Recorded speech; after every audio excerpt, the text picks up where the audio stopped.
27/6/2024 संस्कृति भवन रे जो जिला स्तरीय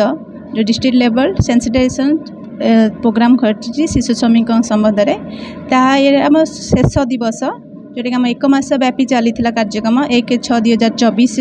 रु 30/6/2024। तो आज कार्यक्रम दुईटी कार्यक्रम अंतर्भुक्त रही गोटे हूँ सेंसिटाइजेशन प्रोग्राम आ गोटे हूँ सिग्नेचर कैंपेन जोटा कि विभिन्न गोष्ठी माने आम डिस्ट्रिक्ट लेवल जो आम गवर्नमेंट अधिकारी सब आसते प्राइवेट फेकर स्टेक होल्डर सब मैंने आसते। तो विभिन्न बणिक गोष्ठी आम डीसीपीओ सार सीडीपीओ आम डीएसडब्ल्यू मैडम थे आम विशेषकर पीडीडीआरडीए जो आम थे डीआईपीआर थे आमर डीएसएसओ सार थे फेकर अन्य बणिक संघ आमर घामरापोर्टर विभिन्न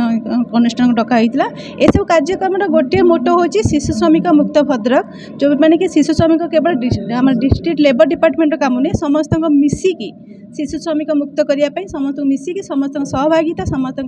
सहयोगितार ये कार्यक्रम अनुष्ठान कर समस्त मिसिकी